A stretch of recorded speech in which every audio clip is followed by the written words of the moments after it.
buka jam 6, jam 7 selesai 60 porsi. Wih, banyak lah itu ya. Iya. Jadi istilahnya kalau waktu 60 menit ya 1 menit 1 bungkus. Oke. Jadi misal jualan itu ya berdiri belum sempat duduk udah habis.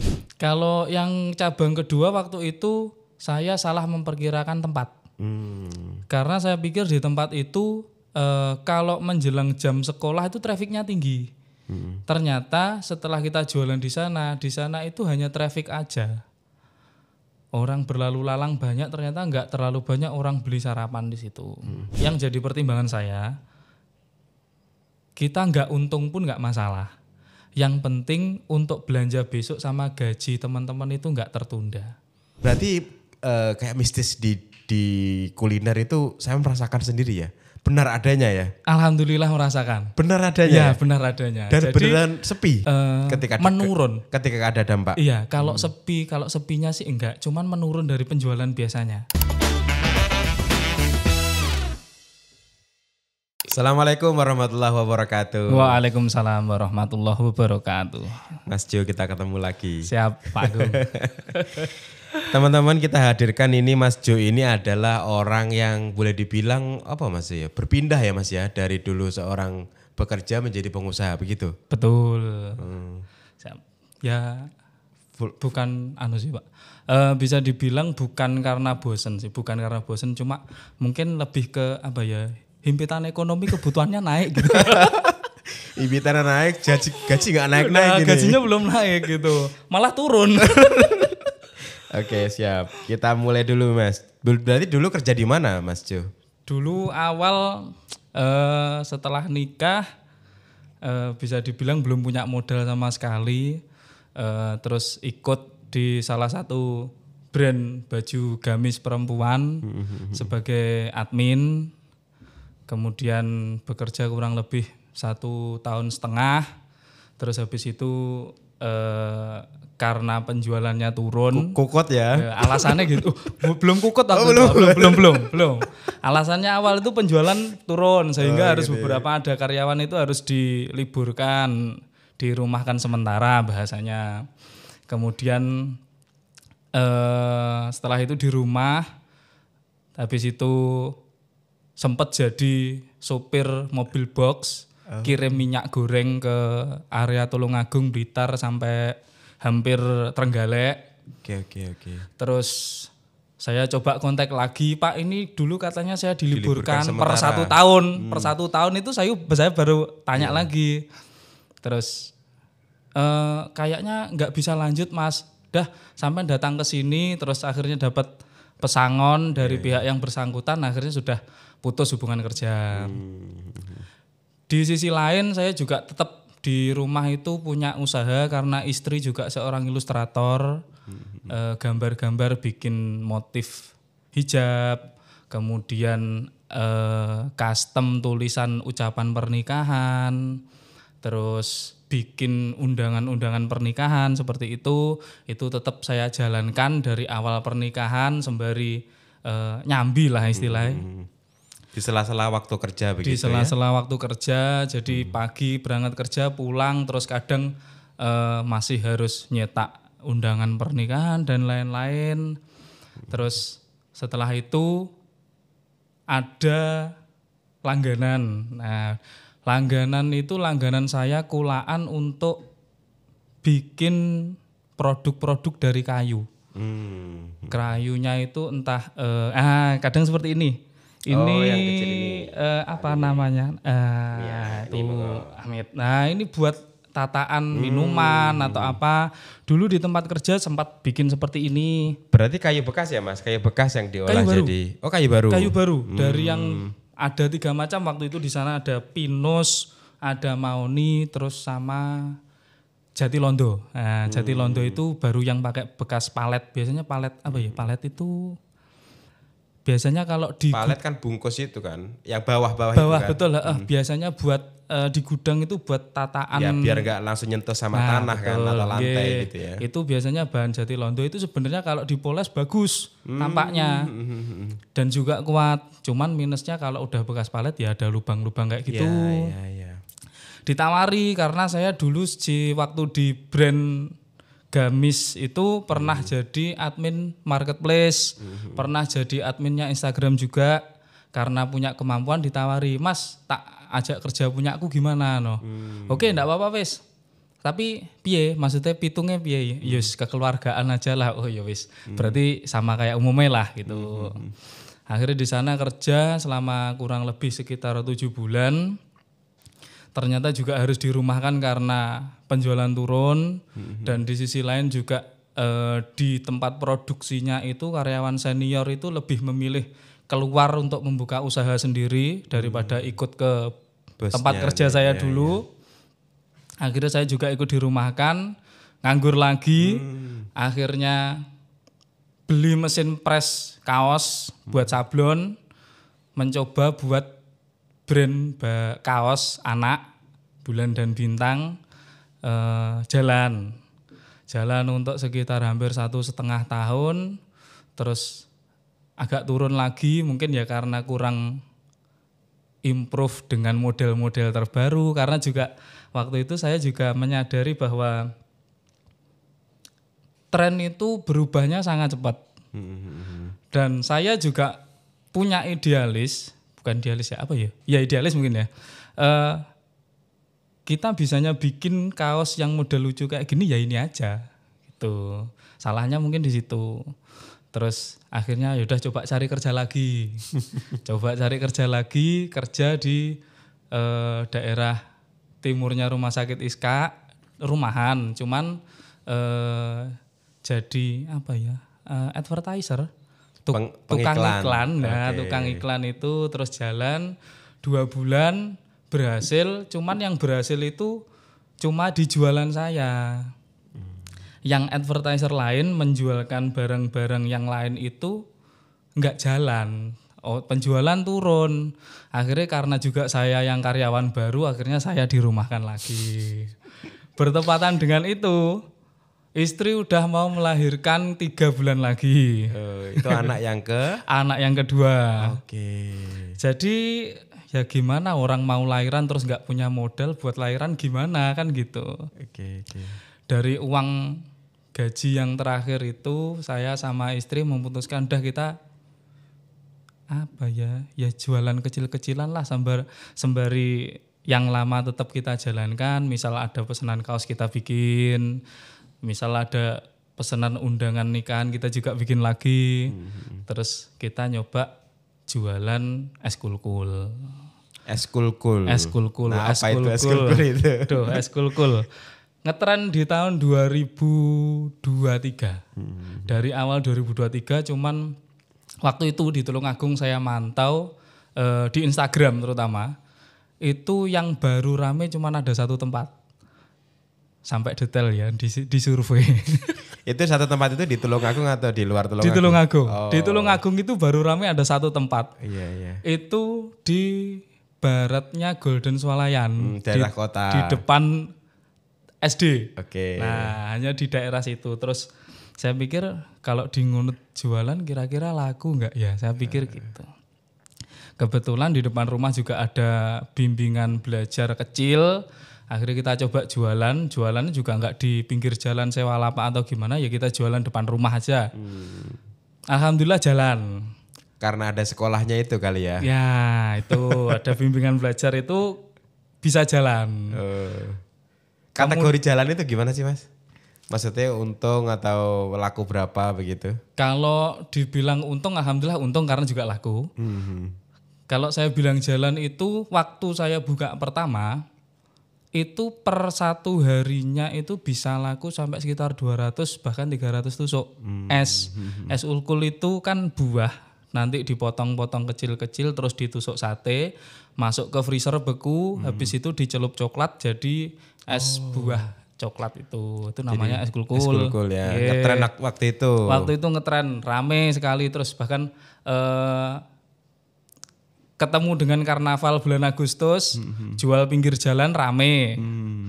Terus setelah itu sepi. Sempat menjalani sepi, terus akhirnya gimana lagi nih kan otomatis income turun lagi. Itu sepinya karena apa ya kalau boleh tahu? Ya bisa dibilang jualan FOMO. Oke, kayak produk baru orang berebut tapi kalau udah tahu ya nggak beli lagi begitu ya. Betul. Jadi hanya gebrakan awalnya kelihatan, begitu tahu rasanya ya biasa aja. Udah akhirnya enggak kembali lagi. Sempat berapa lama? School itu sekitar 2-3 bulan. Oh cukup lama juga ya. 2-3 bulan dan tiap hari buka tanpa ada hari libur.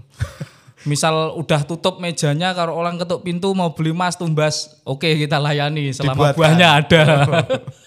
Itu. Mas itu kalau berapa omset harian atau untung harian begitu? Kita kalau jualan itu kan variatif tergantung buahnya. Misal kayak buah pisang.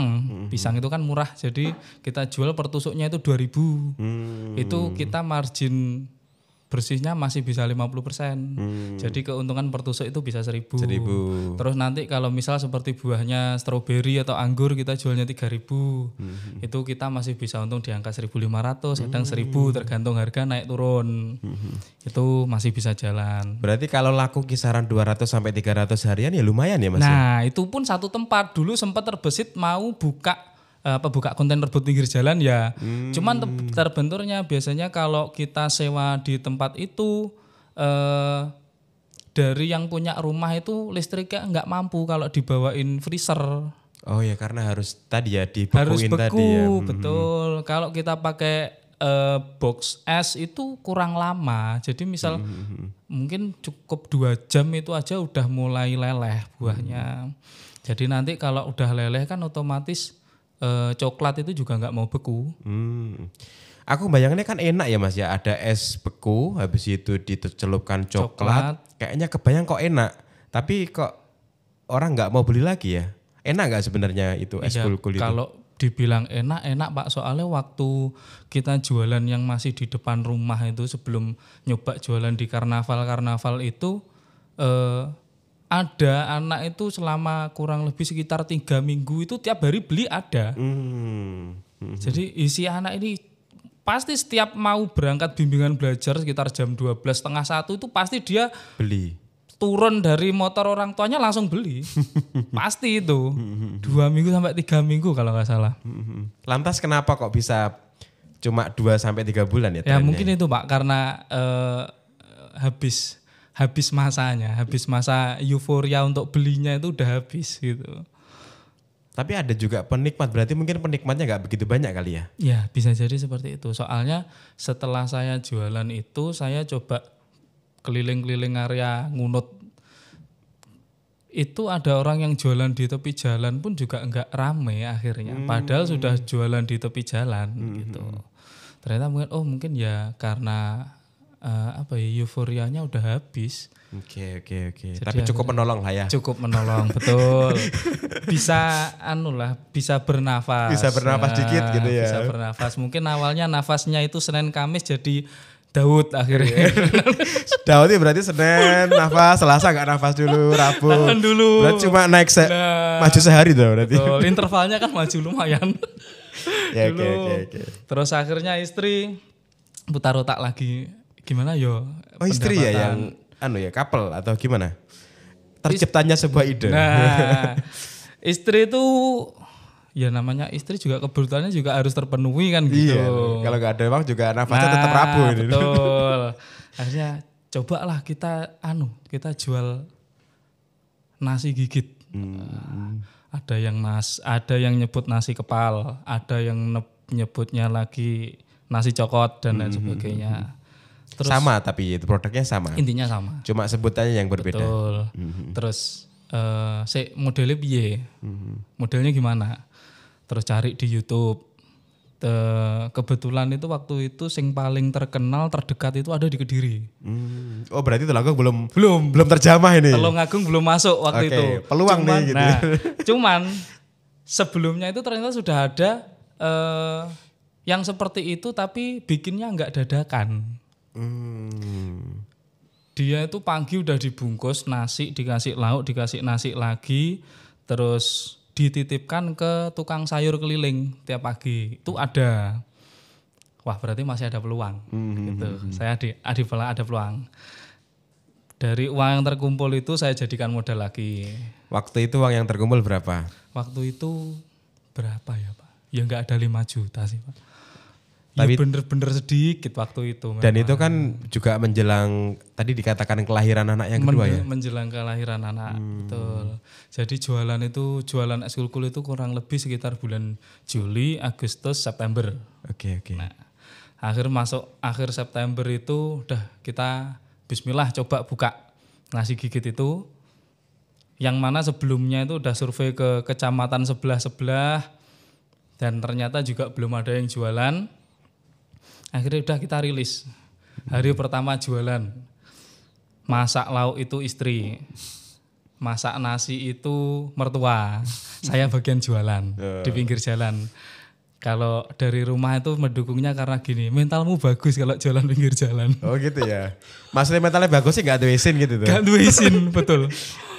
Gak ada izin. Yo gimana ya? Karena saya sendiri juga dulu awal kerja itu kan juga bersinggungan dengan orang tiap hari pasti entah bosone jagongan tipis-tipis itu kan juga berinteraksi dengan orang. Sehingga bahkan kakak ipar itu menilai awakmu lho wong yo gedhi dhuwur tapi dodol pinggir dalan kok gak ngisin-ngisini modelnya. Jan pantes oh ya mungkin pawakane Mas. Oke, terus akhirnya coba hari pertama kita jualan itu jam 6 pagi. Bawa itu cuma 15 porsi hari pertama. Hari pertama jualan 15 porsi itu pun habis di jam 9 pagi. Ya produk baru udah lumayan lah buat saya. Jadi, laku alhamdulillah gitu ya. Laku aja udah alhamdulillah soalnya bener-bener banting setir dong dari es dari seperti itu produk terus akhirnya jual. Produk dingin ini berarti nanti udah benar-benar dihentikan ya? Awalnya itu masih jalan. Oh, jalan 2 berarti. Awalnya masih jalan itu mungkin sekitar berapa ya? Hanya 3 mingguan. Mungkin karena udah capek. Pagi harus bangun nyiapkan, terus nanti siang harus jualan lagi. Kadang siang itu harusnya bisa istirahat karena juga udah punya anak yang agak gede. Nggak jadi istirahat karena Mas tumbas ngoten niku ya nggak bisa akhirnya ya udah kita lepas, kita relakan. Hari kedua kita jualan coba dinaikkan 5 porsi. Oke, kita naik 20 jadi 20. Kita jualan 20 porsi itu di hari kedua buka jam 6, jam 7 kurang seperempat udah habis. Buka jam 6, jam 7 kurang seperempat. Iya, hanya 45 menit. Betul. Oh, naik nih. Naik. Berarti ada perbaikan konsumen ini. Membaik ini berarti. Ada kabar baik. Oke. Masuk di hari ketiga ada kita coba di angka 30 langsung. Tetap sama. Jam 7 kurang seperempat habis. Sampai akhirnya di hari ke-7 kurang lebih itu saya bisa menghabiskan 60 porsi di jam 7 pagi. Buka jam 6, jam 7 selesai 60 porsi. Wih, banyak lah itu ya. Iya. Jadi istilahnya kalau waktu 60 menit ya 1 menit 1 bungkus. Oke. Jadi misal jualan itu ya berdiri belum sempat duduk udah habis. Oke. Gitu. Mas itu berarti kayak bawa nasinya di situ, bawa biasanya kan kalau nasi cokot atau nasi gitu itu kan suwir-suwiran ayam ya. Iya, betul. Itu berarti ada suwir-suwiran ayam gitu. Ketika ada orang beli dibuatin langsung begitu ya. Betul. Jadi ada cetakan, kita masukkan nasi, lauk, nasi lagi terus ditaruh di kertas nasi putih yang biasanya ala KFC kayak gitu. Dibungkus terus dikasih. Jadi semuanya kan burger gitu kan. Nasi burger. Kadang ada juga yang nyebut kayak gitu. Iya. Itu pasar yang utama itu anak sekolah. Karena anak sekolah itu yang saya pikir waktu awal bikin itu anak sekolah itu kan suka berangkat itu mepet-mepet jam. Sehingga kadang mereka itu mau sarapan aja nggak sempat. Kalau ada produk itu mereka itu dengan dibonceng orang tua naik motor pun sempat untuk sarapan. Oh, ambil dibonceng itu ambil makan gitu ya. Nah, itu. Dan tetap makan nasi. Betul. Bukan makan yang lain. Betul. Jadi mereka pun juga tersolusikan. Jargonnya tetap sarapan hemat satset. Oh. Karena memang butuhnya satset ya. Satset. Nggak perlu bingung untuk buang buang wadah styrofoam atau mungkin bingung kalau bawa bekal itu harus masukin nanti lupa akhirnya basi besoknya kayak gitu. Udah selesai cuma kertas dibuang tempat sampah. Beres. Gitu. Tertinggi Mas, tadi kan di hari ke-7 bisa sampai 60 dalam 1 jam. Nah, tertinggi sampai berapa? Satu cabang alhamdulillah mentok di angka 60 itu. Oh, berarti ada cabang lain. Awalnya cuma satu. Awalnya cuma satu. Oke, terus. Kemudian mungkin karena sudah lebih menjelang ke waktu untuk istri lahiran, kita coba buka cabang 2. Permasalahan mulai lagi. Apa itu? Kalau kita jualan satu cabang itu laku 60, bukan berarti buka 2 cabang jadi 120, Pak. Harusnya kan gitu ya, Harusnya cara kalkulasi gitu. hitung-hitungan. Tapi cuma 80, Pak. Berarti yang cabang kedua 20. Iya. Kenapa Ternyata tidak semudah itu. Kita juga menentukan lokasi. Kemudian kita juga waktu, otomatis kalau masak lebih banyak otomatis juga semakin siang. Oh iya. Terus di sisi lain mulai ada kompetitor. Oh melihat, ini rame nih Mas Jordan ini, buka dong. Bisnis ini. Dulu insya Allah belum sampai buka cabang 2 itu kompetitor udah lahir. Oh, lebih duluan lahir kompetitor daripada lahir anak ya? Iya. Padahal anaknya tadi sudah hampir lahir loh ya. Nah, anaknya udah hampir lahir tuh kompetitor udah lahir duluan. Nggak kelihatan hamilnya tapi udah lahir. Oke, menarik. Terus itu berdempetan atau agak jauh? Kebetulan awal itu mungkin bisa dibilang wonge rodok pokrong ya Pak. Jadi wonge rodok ngenah. Jadi misal dia jualan itu dia kasih space. Nggak kelihatan juga berjarak. Cuman kalau sekarang mungkin bisa dibilang ya mereka menyamakan jualan di pinggir jalan itu kayak di pasar. Padahal kalau pasar itu benar. Pasar itu misal kita datang ke tempat jualan daging ayam ya daging ayam semua yang dijual. Ya. Sedangkan kalau kaki 5 kan nggak kayak gitu. Harus variatif lah. Nah, biar ada pilihan. Nah, harusnya gitu. Cuman ternyata mereka itu juga nggak mikir seperti itu gitu. Kalau saya pun misal mau buka cabang dan ternyata di situ ada yang jual nasi kuning kaki 5 atau mungkin nasi pecel, saya lebih menghindari biar nggak terjadi bentrok. Iya. Soalnya kejadian 2 kali. Nah, ini kebetulan waktu itu saya jaga. Saya jaga yang kejadian pertama yang jaga bukan saya. Dari teman-teman tim dari Nasi Gigit. Terus 3 hari dari sebelum itu jualan itu turun. Terus dia cerita, Mas aku diceritani sama pelanggan, dikasih tahu sama pelanggan. 3 hari yang lalu itu dia mampir ke tempat kita itu tutup. Itu 3 hari berturut-turut itu dia mampir ke tempat kita tutup. Duh, poneh itu. Kok ada-ada. Kayak bau-bau mistis ini. Kok ada-ada aja. Iya. Dah gini aja, coba saya nitip. Kalau misal baru jualan sambil nata meja, itu coba sambil baca ayat kursi, surat Al-Falaq, Al-Ikhlas sama Anas dibaca gitu. Iya. Terus kebetulan kan karena saya juga tinggal sama mertua dengar. Mertua itu alhamdulillah kalau seperti sholat tahajud, sholat duha itu enggak pernah ada bolong. Wes le, gak apa-apa le, tak donganane. Jadi bapak mertua itu setiap 40 hari sekali itu telaten. Semua cabang saya itu dibacakan doa. Doa secara langsung di Parani percabang atau dari rumah doanya? Percabang Iya, percabang. Oh, didatangi, dibawakan air, disuwuk istilahnya. Nah, istilahnya disuwuk. Ada backup karena ini ya. Karena udah masuk ke ranah yang tidak sehat istilahnya gitu. Iya. Terus alhamdulillah setelah itu sudah selesai. Berarti kayak mistis di kuliner itu saya merasakan sendiri ya. Benar adanya ya? Alhamdulillah merasakan. Benar adanya? Ya, benar adanya. Dan jadi, beneran sepi? Ketika menurun. Ketika ada dampak? Iya, kalau sepinya sih enggak. Cuman menurun dari penjualan biasanya. Awal buka dulu itu kan tren bisa dibaca. Kok tren ya? Bukan tren. Gimana ya istilahnya? misal awal bulan itu kita pasti pembeliannya. pembelian melonjak. Nanti mulai masuk tanggal 23, 24 itu menurun. Nah kebetulan waktu itu kejadian itu di tanggal muda. Jadi kejadian luar biasa istilahnya. Tidak seperti biasa. Jadi akhirnya mungkin memang iya. Soalnya dulu memang dari bule itu juga pernah cerita seperti itu. Aku pernah loh, maksudnya kulaan hijab biasanya itu toko buka kok tutup. Terus aku konfirmasi ke ownernya, tokoku buka loh mbak, nggak pernah tutup.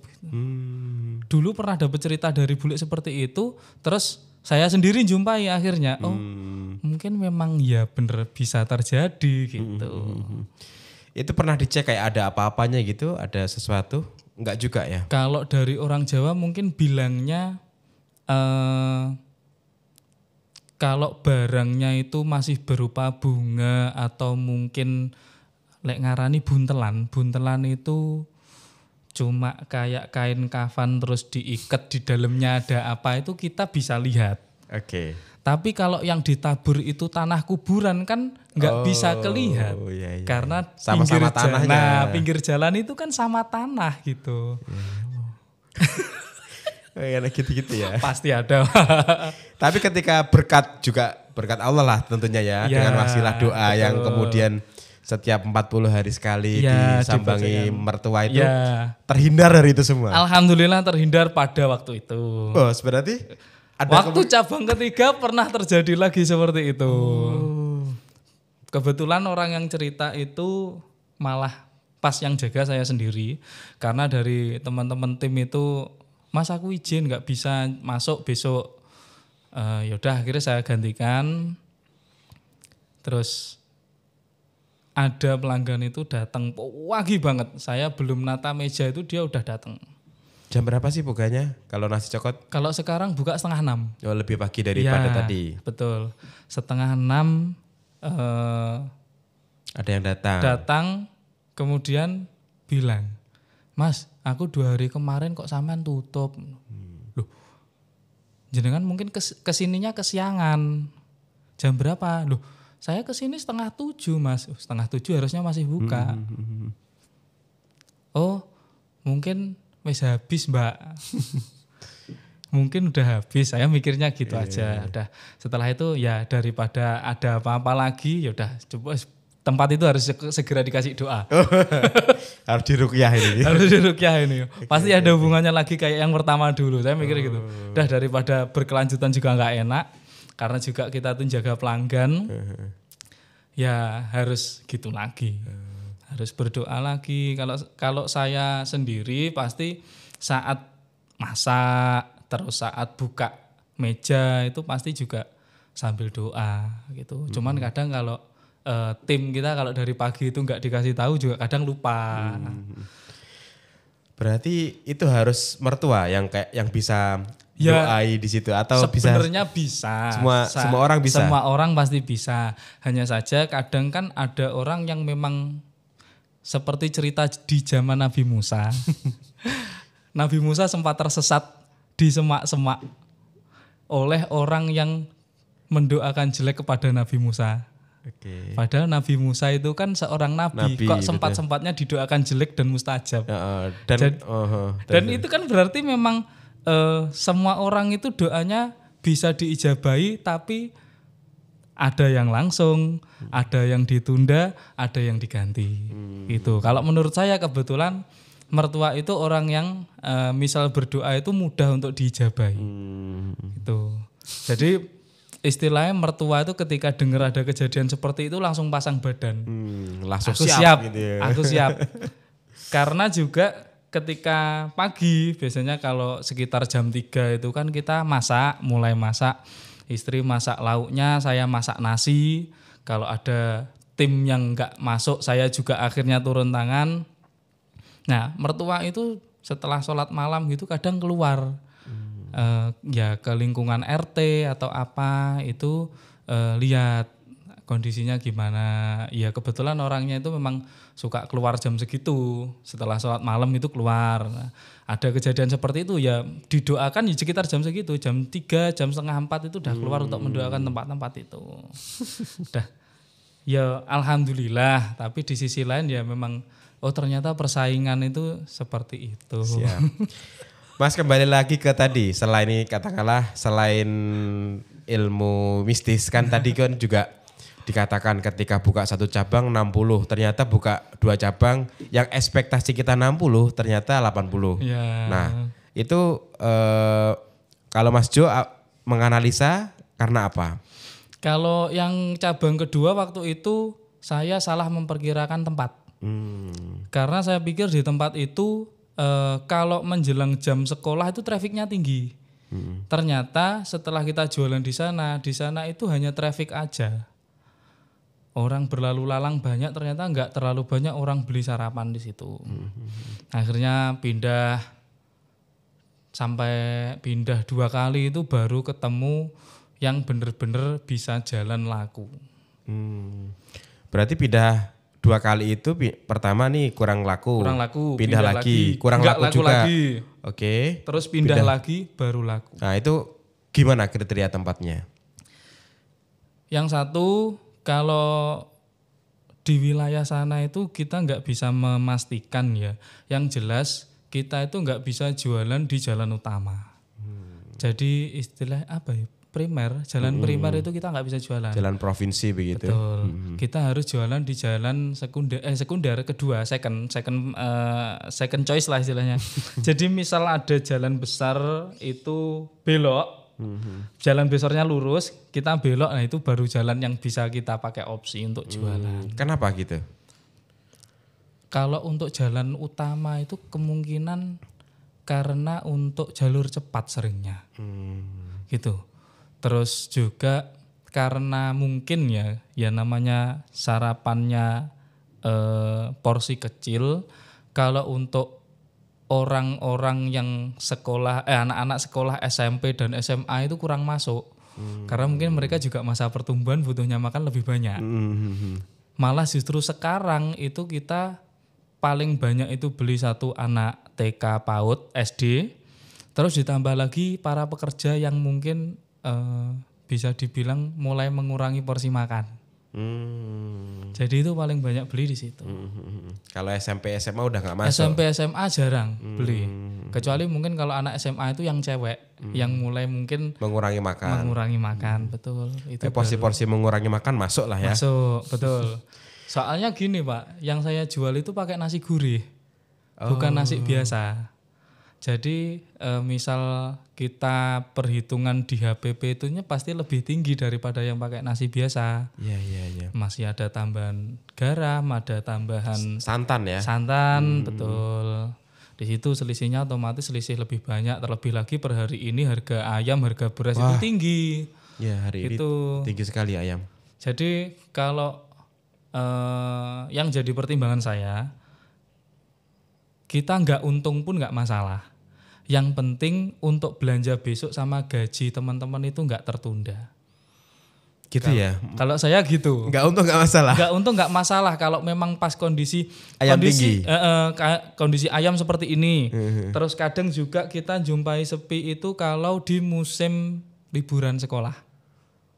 Oke. Itu jadi masalah sendiri buat saya sama tim. Jadi ya udah, maksudnya misal pun nggak habis jualan, ya udah, ya gimana lagi, namanya juga memang sepi. Kadang juga ada dari teman-teman itu sing bener-bener mereka tuh perasaan banget, Pak iki piye Pak, nggak habis, ini gimana, aku harus gimana. Udah, nggak usah gimana-gimana, itu bukan tanggungan kalian. Ini tanggungan saya, yang penting kalian kerja dari 8:30 sampai 8:30 selesai pulang. Nggak usah terlalu dipikirkan apabila nggak habis atau gimana, nggak usah dipikirkan. Terus kalau nggak habis dikemanain? Ya kalau nggak habis, kalau lauk itu biasanya masih bisa kita olah langsung masuk freezer untuk 1 kali. Terus kalau udah hari kedua misal nggak habis lagi harus dibuang. Udah dibuang sayang ya. Iya. Nggak ya. dikasihkan apa begitu nggak? Udah nggak layak ya? Dulu awalnya itu kalau kita kasih itu mungkin tetangga-tetangga karena jumlahnya mungkin masih sedikit. Tapi lama-kelamaan kan juga mungkin tetangga bosen Pak. Tiap hari ikin neh kan gitu. Iya, Jadi ya udah kita menyesuaikan aja. Tapi sebenarnya masih layak untuk dimakan orang. Kalau dibilang masih layak masih Pak sebenarnya. Cuman kita sendiri nggak tega. Iya. Gitu. Oh, nggak tega untuk dikasihkan orang. Oh, nggak tega. Udah mending dibuang aja gitu. Untuk makan ternak kali ya. Kadang mungkin kalau ada tetangga yang punya ayam kita kasih. Udah ini buat makan ayam. Berarti ayam makan ayam dong. Betul. Juga kadang ada jamur, kadang ada tongkol juga gitu. Ya lumayan lah. Mas itu harga jualnya berapa nasi gigit itu? 5.000-an Pak. Harga di 5.000 dengan estimasi berat itu sekitar 2 on sampai 2 on setengah per porsinya. Margin tinggi atau sedang? Kalau margin itu mungkin kalau makanan nggak ada Pak kayaknya yang margin tinggi Pak. Kecuali kalau memang makanan-makanan yang berkelas ya. Kalau kita makanan kaki 5 itu paling mungkin di angka sekitar 30-40%. Ya, nanti dipotong karyawan juga nipis begitu ya. Iya, betul. Jadi misal kita lakunya naik turun, tanggungannya keluar masih tetap. Iya, fixed cost ya. Apalagi alhamdulillah sekarang itu sudah punya 5 cabang. Jadi yang jualan di pinggir jalan itu ada 5, terus di dapur itu ada bantuan 1. Itu juga otomatis kan tanggungan wajibnya keluar tiap hari harus segitu. Jadi misal nggak laku pun juga tanggungan keluarnya juga tetap harus segitu. Per cabang itu 1 orang yang jaga? Per cabang 1 orang, betul. Mas kan yang jaga itu kan nggak full ya, setengah 6 sampai setengah 9. Iya. Itu cari pekerjanya itu seperti apa? Orang yang bagaimana begitu? Gitu. Macam-macam Pak. Karyawan pertama tim saya itu yang jualan itu pertama dari saudara. Saudara kebetulan nganggur kalau pagi, deh daripada nggak ngapa-ngapain, tak ajak kerja mau. Terus akhirnya kerja sampai per hari ini pun masih kerja ikut saya. Terus macam-macam Pak. Ada saya tuh punya tim orang kaya gabut Pak. Di sini juga ada kayaknya. Kondisinya ada. Dia di rumah punya mobil, terus suami juga kerja di luar negeri. Dia cuma punya anak itu 1, masih SD. Aku nggak ada kegiatan pagi, itu cuma tidur. Soalnya anaknya itu misal berangkat sekolah itu yang nganterin itu pasti minta mbahnya, minta diantar mbah pasti. Jadi setelah nyiapin sarapan dan lain-lain, orang itu udah nganggur, nggak pernah bersinggungan dengan orang dan lain-lain. Terus waktu saya ngasih lowongan, dia ngelamar, Mas tapi tempatnya kejauhan. Oh ya udah Mbak, kalau kejauhan jangan dulu. Daripada nanti sampean juga capek bolak-baliknya, nanti aja kalau misalnya ada lowongan lagi yang deket nanti tak kabarin gitu. Ada lowongan lagi deket tak kabarin, oh Mas aku mau. Masuk. Kok rasa-rasanya sampean ini wong duwe toh Mbak? Rasa-rasanya ini sampean orang kaya toh Mbak, saya pikir loh. Iya, oh Mas aku di rumah juga punya mobil. Nah terus ngapain kerja Mbak? No? Aku di rumah nganggur. Oh, ya udah nggak apa-apa wes. Yang penting sampean juga misal kerja itu juga tanggung jawab gitu. Iya. Bahkan kalau dia tuh kadang punya acara apa gitu, baru pagi itu udah WA saya, Mas ini tak beli sekian bungkus ya. No. Kadang beli 20, kadang 15 no. 3 atau Mbak no. Ojo lek rapayu terus diborong no. Enggak. Iki mau tak kasih nih saudara-saudaraku gitu. Oh iya terserah kalau gitu. Yang penting saya juga enggak memberatkan, misal enggak habis saya suruh beli kan enggak gitu. Oh ternyata yes alhamdulillah sejauh ini juga saling menguntungkan gitu aja. Saya alhamdulillah juga termasuk karyawan yang tertib, bisa dibilang disiplin disiplin, datangnya juga awal. Terus kadang kalau misal dia udah beres-beres mau pulang terus orang tanya, "Mbak masih?" Ya mau, dia bikinkan dulu mau, padahal jam kerja udah habis. Saya sendiri nggak pernah nuntut kayak gitu. Cuman alhamdulillah punya teman-teman tim itu hampir semuanya itu pengertian. Kalau yang masak berarti agak lama ya? Masak ya alhamdulillah dari jam 3 itu cukup waktunya. Dari jam 3 pagi Jam sampai 3 jam 6. pagi sampai jam berapa ya? Ya jam 5. Jam 5 itu udah selesai. Habis itu teman-teman tuh datang di rumah, nunggu di depan, kita siapkan. Mereka bawa obrok, bawa tas samping itu, udah terus mereka berangkat ke tempat jualan masing-masing. Nanti siang bawa pulang lagi gitu. Berarti mereka kerja secara efektif sampai jam 10 kali ya? Enggak sampai, jam 9 jam itu 9 pasti udah selesai. Oh, itu di wilayah Ngunut ya rata-rata?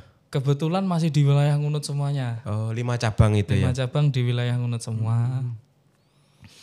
Ya alhamdulillah, walaupun maksudnya kadang antar cabang itu lakunya nggak sama semuanya. Jadi kalau saya punya cara itu supaya bisa sama-sama merasakan, aku juga merasakan jualan yang harus buru-buru atau mungkin merasakan jualan yang santai, itu per 1 minggu teman-teman kita rolling. Oh gitu ya.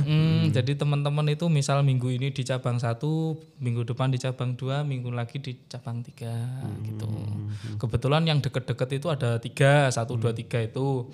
Kemudian kalau di 45 itu tempatnya agak jauh, jadi rollingnya itu juga di hanya 45 gitu aja. Siap. Kalau Mas, berarti kalau boleh dibilang omset begitu, secara bulanan berapa kira-kira?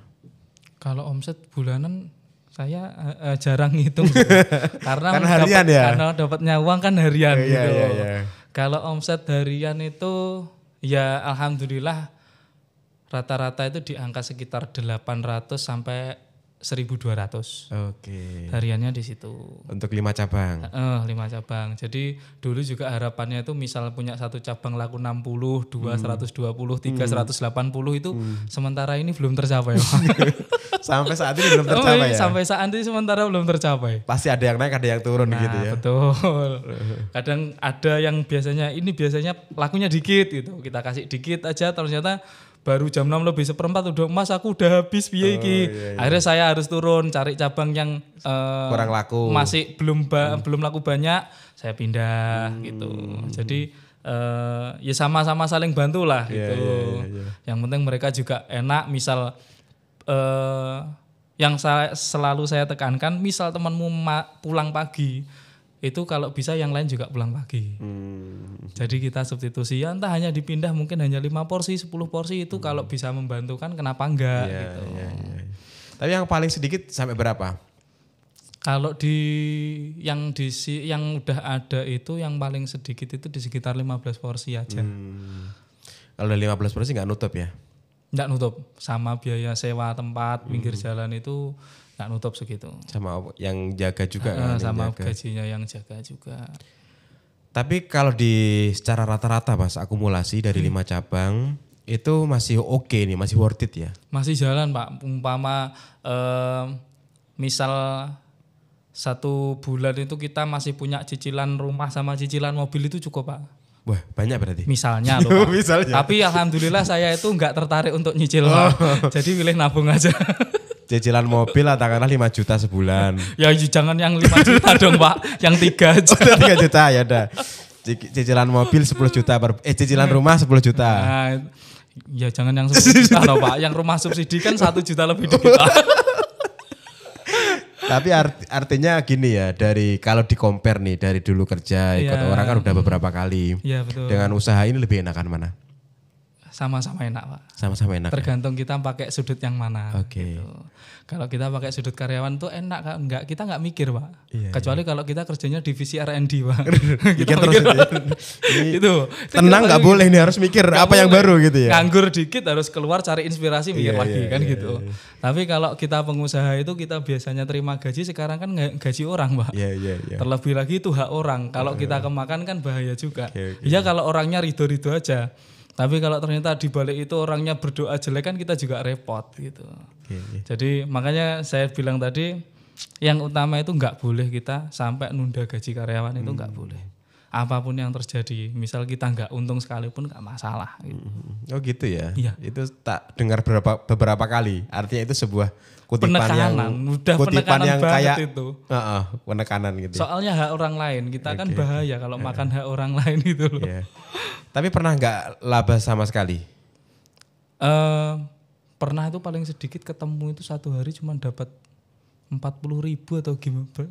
Waktu itu tapi masih 3 atau 4 cabang gitu. Ketemunya cuma 40.000. Tapi saya mikirnya gini, misal hari ini sepi, insya Allah di lain hari kita rame. Pasti ada ramenya. Soalnya pernah gini Pak, secara nggak sengaja itu kan kita posting ada yang orang nggak kenal, terus kita bikin postingan itu dia komen, Mas aku misal nitip buat Jumat Berkah bisa nggak?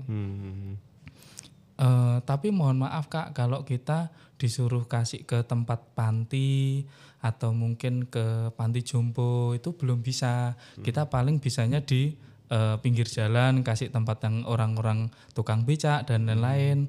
Terus mungkin ke masjid itu kita bisa. Alhamdulillah itu dulu pernah dapat WA itu dari orang Indonesia yang lagi kerja di Jerman, di Belanda juga udah pernah.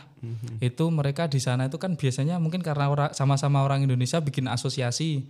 Itu mereka nitip, Mas aku nitip ya sedekah segini. Nominal terbesar itu pernah kemarin itu sekitar 1,5 juta. Itu mereka nitip dan intinya cuman aku butuh nanti sampean foto bahwa itu memastikan udah sampean salurkan. Itu makanya kadang kalau pas sepi itu kita inget, oh kemarin udah pernah dapat pesanan Jumat Berkah, mungkin rezeki hari ini itu udah ditaruh yang di kemarin gitu. Jadi alhamdulillah titik seperti itu bisa tetap kita ngucap alhamdulillah gitu. Dengan psikologi seperti itu jadi tetap walaupun dapatnya mungkin dari 4 cabang 40.000 yang itu minim kan, tetap alhamdulillah gitu tetap ya. Tetap bisa alhamdulillah. Makanya kalau alhamdulillah kan ada 2 kalimat, ada alhamdulillahi ala kulli hal, ada alhamdulillahi binikmati musalihat itu. Nah itu tinggal mana yang diucapkan. Nah itu gimana? Saya belum ngerti itu. Kalau yang alhamdulillahi ala kulli hal itu di salah satu hadis Ibnu Majah insyaallah. Itu sebenarnya diucapkan ketika kita mendapatkan kesusahan. Alhamdulillahi ala kulli hal. Tapi kalau kita sedang mendapatkan kesenangan, nikmat, ya sebenarnya sama-sama cobaan, cuma cobaannya lebih enak gitu ya. Itu pakai kalimat yang alhamdulillahi binikmatihi tatimus sholihat. Gitu. Kalau artinya?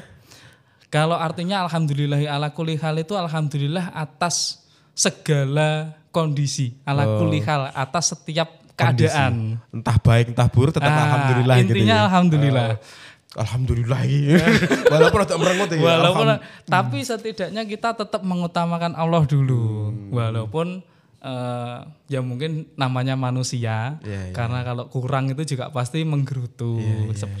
Tapi masih bisa mengucap alhamdulillah. Tapi kalau alhamdulillah binikmatihi tatimus sholihat itu alhamdulillah bagi Allah, segala puji bagi Allah yang telah menyempurnakan nikmat yang telah diberikan. Berarti pasti dapat kesenangan itu. Pasti dapat kesenangan. Kan gitu aja. Nikmat yang sempurna gitu. Siap. Gitu. Nah, selain nasi cokot, ternyata saya juga dapat minuman. Nah, ini minuman katanya juga produkmu. Ya. Wah. Nah, gimana ini munculnya produk minuman ini? Aduh, ini gimana ya? Biasanya saya memunculkan yang baru itu karena berkaca dari yang sebelumnya. Berkaca dari sebelumnya yang nasi gigit itu karena sudah mulai banyak kompetitor. Saya mencoba hal yang baru yang sebenarnya di kota-kota besar sudah banyak. Karena saya sendiri melihat ini peluang karena menurut saya di kota besar itu udah bisa jalan. Dan di kota besar sama kota kecil pun menurut saya sama-sama ada orang yang bekerja. Tuh. Karena kita sudah menyasar anak sekolah, sekarang kita menyasar orang-orang yang bekerja. Oh, ini berarti segmentasi yang lain. Segmentasinya yang lain dengan harapan kita juga menjual produk yang kita sendiri untung, tapi orang lain juga mendapatkan manfaatnya. Saya dulu awal ya mungkin karena apa ya? Saya pribadi itu seneng minum es. Gitu. Dulu bahkan masih awal-awal ada jeruk peras, itu hampir tiap hari beli es jeruk peras saya. Cuman diingatkan sama istri, ini gulanya nggak baik kalau terlalu banyak. Terus mikir kenapa nggak dibikin kayak jamu es gitu ya. Terus sebelum saya berpikiran untuk jualan ini, sudah ada es yang di pinggir jalan, es sinom sama es beras kencur. Nah itu udah rame, cukup populer di area Tulungagung. Terus akhirnya cobalah kita cari yang beda. Akhirnya saya beli buku 200 resep juru sehat ala Rasulullah dari Ustadz Zaidul Akbar. Aku tahu buku itu. Nah, saya baca-baca, kayaknya menarik ini, misal dibikin versi minuman sehat. Terus kita cari-cari lagi di Instagram, ada nggak yang udah? Ternyata udah ada jual. Kita cari lagi, referensinya ada beberapa akun Instagram yang mereka juga membeberkan minuman apa dengan kontennya di dalam itu isinya apa aja. Terus akhirnya kita komparasi dengan resepnya Ustadz Zaidul Akbar itu. Kita nyoba-nyoba beberapa resep, jadi terus kita coba jualan ini. Apa berarti ini? Endingnya apa ini yang ketemu? Endingnya ini akhirnya kita jualan minuman rempah. Nah ini udah jalan kurang lebih sekitar 2 mingguan. Oh baru? Ya baru 2 mingguan. Segmen kita yang kita sasar itu para pekerja yang mulai sedikit mengeluhkan punggung yang mulai terasa sakit, senderan dikit ngantuk, duduk sebentar pengen tidur. Nah itu kita sasar dengan minuman-minuman yang seperti ini. Ditambah lagi kita menggunakan gula singkong, itu lebih rendah kadar gulanya, jadi nggak gampang bikin lonjakan kadar gula di dalam darah. Berarti gitu. Terbuat dari rempah yang insya Allah sehat. Gulanya juga gulanya singkong. Pakai gula singkong. Bikin sendiri gulanya? Kalau gulanya kita beli jadi. Ada ya kayak ada. Gitu beli. Kalau gula beli jadi, terus kalau resep insya Allah kurang lebih juga sesuai sama bukunya yang dari Ustadz Zaidul Akbar itu. Ini boleh dicoba berarti ya? Monggo. Ini kayak netes-netes itu kayak minuman aku. Minum gitu. aku. Kalau katanya Mas Tarjo. Monggo. Itu tapi gulanya ini masih yang di mana bawah ini? Yang mana? Kalau yang ini ada imun booster. Kemudian kalau yang ini ada rempah jahe. Best seller yang mana? Kalau saya pribadi paling suka rempah jahe. Tapi misal dijual, orang itu pasti takut minum jahe. Ya, kenapa? Aneh kalau dibikin es. Tapi mereka juga belum nyoba. Oke. Tapi kalau saya pribadi dari sekian banyak menu, kebetulan kalau minuman rempah kita ada 7, terus series teh ada 3, itu saya paling seneng ini rempah jahe. Ambilkan gelas dong, coba tak taruh gelas gitu. Tak coba satu, boleh dicoba semua monggo, kan? Monggo, boleh. Oke, karena dijelaskan yang berbeda, aku pengen nyoba. Kalau ini tadi itu imun booster. Ini harus dikocok dulu ya? Ya. Kalau imun booster itu di dalamnya ada macam-macam. Ada jahe, terus ada kunirnya dikit, terus ada kapulaga, ada bunga lawang. Jadi ada kesan apa ya? Kalau orang nggak biasa itu kayak minum ada minyak kayu putihnya gitu. Yang kapulaganya. Yang ini tadi, yang imun booster. Yang imun booster. Iya, oke. Moment of truth, kita minum aman. Terima kasih. Oke, yang ini tadi imun booster ya? Ya, imun booster. Ini harganya berapa Mas? Kalau imun booster kita jual 10.000. Kalau yang rempah jahe itu kita jual 8.000. Imun booster dulu. Bismillahirrahmanirrahim. Enak Mas. Ya kayak minuman rempah tapi tidak terlalu strong. Iya. Masih bisa dinikmati. Nah, kalau biasanya yang strong itu karena pakai air panas. Oh gitu ya. Air panas itu rasanya lebih strong. Tapi enak kok Mas ini. Saya nyoba ini yang tadi nggak disukai orang. Monggo. Ini tadi apa? Rempah jahe. Rempah jahe. Katanya aneh ya esnya ya. Ya, orang itu takut aneh itu karena kok jahe dinggo es toh. Itu ada kontennya, ada jahe, ada lengkuas, ada kayu manisnya. Karena tadi dibilang aneh, aku ngambilnya dikit. Boleh. Bismillah. Oh lebih strong Mas. Iya. Lebih Jahe itu strong. Jahenya ini paling tinggi kandungannya. Tapi makanya, masih enak. Iya. Masih enak ini. Sebenarnya penyasarnya memang untuk orang-orang kerja yang memang butuh sesuatu yang fresh. Iki kayak minum sebuah rempah-rempah jamu tapi dengan nuansa fresh. Wih enak loh. Seger. Dulu itu nyoba itu kalau nggak salah ada sekitar 11 menu. Tapi masih bisa dinikmati. Jadi teman-teman yang jahe tidak terlalu takut. Nggak usah Masih bisa dinikmati. Tapi memang yang paling enak sih ini sih. Ini lebih kayak kadarnya lebih soft gitu ya. Betul. Rame nggak Mas? Alhamdulillah rilis ini belum rame. Tetap alhamdulillah. Alhamdulillah ala kulli hal. Ya, betul. Karena mungkin kalau di area sana kebetulan itu pesaing es itu banyak banget. Wih, banyak banget. Ada boleh sebut merek tuh? Boleh ya. Ada teh desa, ada teh kota, ada teras desa, ada teras kota. Itu aja udah minuman teh dan teman-temannya itu udah ada seperti itu. Belum lagi ada teh poci, ada es teh jeruk peras. Terus dia satu stand ada es tehnya, ada jeruk peras. Terus yang kemarin sempat rame sebelum bulan puasa es teler dengan berbagai macam olahannya. Itu karena mungkin ya orang belum terlalu mempertimbangkan ke after effect-nya. Betul, gitu. betul. Tapi kayaknya segmentasi marketnya perlu dibenahi Mas. Tadi kan saya menyasar, ini masukan ya. Boleh. Tadi kan menyasar pekerja yang memperhatikan kesehatan. Iya, betul. Nah mungkin perlu diganti branding ini ke entrepreneur segmennya. Oh gitu ke ya. bos. Jadi karena pekerja yang memperhatikan kesehatan itu jarang Mas. Karena mereka lebih memperhatikan ekonomi Mas daripada kesehatan. Betul. Karena mereka keringatnya itu selalu keluar kan. Jadi mereka secara efektivitas atau bodinya kan cukup metabolisme cukup bagus. Metabolisme karena pekerja. Nah yang butuh minuman ini kayaknya malah sih justru para direksi, para manajer yang mereka jarang bergerak, dia duduk, dia minumnya harus gini. Boleh. Kalau ini enak kok. Jadi dengan harga 10.000 jadi mereka nggak berat. Ya. Nah, kalau pekerja kayaknya pilih es teh kayaknya. Mungkin ya betul. Ya. Soalnya kebetulan juga pernah tahu itu kan kita jualan di dekat pangkalan pengisian LPG yang mana memang pekerjanya itu mungkin ratusan atau bahkan ribuan di dalamnya. Itu juga pernah sekali waktu itu mereka pilih yang agak jauh beli es teh 3.000 jumbo daripada beli minuman sehat yang mungkin yang kan harga mulai dari 6.000 sebenarnya Pak. Betul. Tapi mereka lebih pilih yang 3.000 tapi dapat jumbo. Oh ya udah. Berarti mungkin ya mungkin memang pasarnya mungkin belum menyentuh sampai sejauh itu. Iya.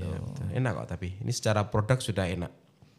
Tinggal segmentasi market yang benar. Mungkin gitu.